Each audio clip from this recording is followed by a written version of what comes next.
Hi, my name is Joe Romano, and I'm a developmental music therapist and the music guy behind the story of The Kingdom of Should. And Joe, how did you come up with the idea for the soundtrack for the Kingdom of Should? Well, Joni Rayner, the chief story writer, and I were talking about coming up with this idea, and what intrigued me the most was if I could use a soundtrack designed from the music that I use with the kids that I work with that are on the spectrum. I thought that would be something different, something unique. So every note, chord structure, rhythmic pattern, and melody that I use with these children in my sessions was incorporated as the soundtrack for The Kingdom of Should. You know, Oliver Sacks wrote a book called Musicophilia, Tales of Music in the Brain, and in the book, he says that music takes up more parts of the brain than the human language. And I know that people suffering from spectrum disorders are listening just as much as anybody else. So this soundtrack is made to communicate with them not with language, but with music through tones, melodies, rhythmic urgents, and soundscapes. I think as teachers and therapists, we should try to find different ways to communicate with these children because they are listening. A prime example of that is Joni Rayner is also the narrator of the story, and she has a certain tone to her voice that's very pleasing and soothing. So when I produced her, when she was speaking her parts, I made sure that she was using specific rhythmic patterns so that my tones that I accompanied her with would work to soothe children, ease them, and get them to be better listeners, and I think that's what happens in this story. For instance, when I was working with children and doing private sessions with them, I started using bells to calm them down and get them ready for a learning experience. I could increase their movements, their body movements, or I could decrease their body movements. I could get their attention with the bells. So I made sure that I used bells throughout the whole story of The Kingdom of Should. How do you relate to the characters in this story? Well, I think all the characters have situations that the three writers of the story have. We've all had certain vision problems. And for instance, Lester, he's a character in the story that has a lazy eye, and he's constantly being teased and bullied throughout the whole story. And as a child, the same thing happened to me. I had a lazy eye, and I was constantly being bullied and teased about it. So I wanted to make people aware of that situation and ways to find that you can help the children along the way if that's happening to them.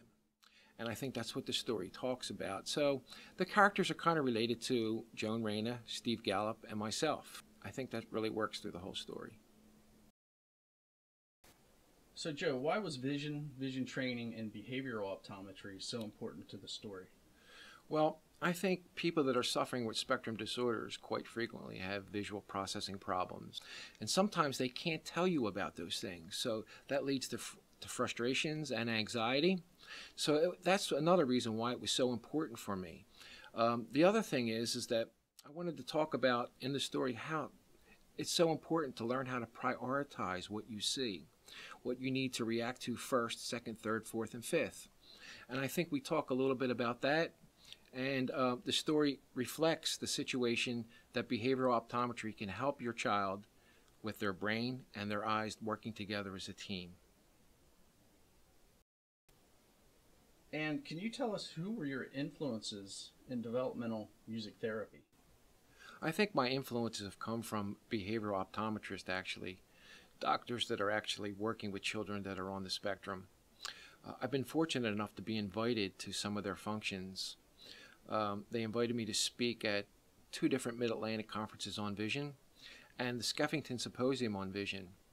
And also I've been invited to go back to what they call their bull sessions.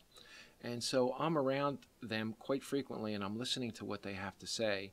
And it's very important, and I use what they have to say in the work that I do. For instance, Dr. Greg Kitchener is a very influential doctor, and when he talks, other people listen.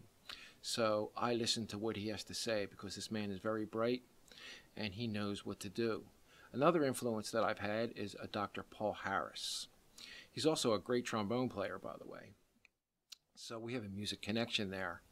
And I've done some of his workshops, and I still go back and look at those notes years later that help me with the children I'm working with when I'm doing a session with them. Another doctor is Dr. Barry Cohen, and of course, Dr. Stephen Gallup.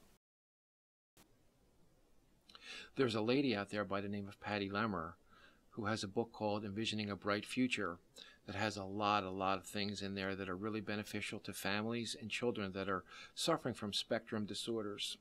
So actually, you'll be able to find her book on our website, and she's been a great influence to me also.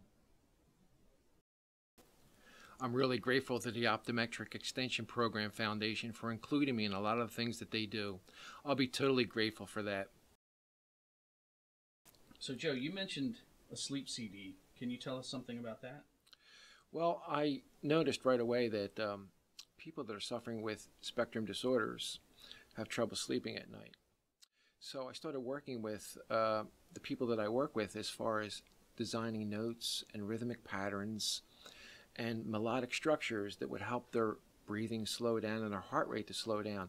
So over the years, I've tried all kinds of things with them, and I found a successful formula that actually works. So I incorporated that into this CD. Another really cool thing that happened, I found out that people that aren't on the spectrum wanted to try it too when they heard about it, and they used it, and they have positive results from it also.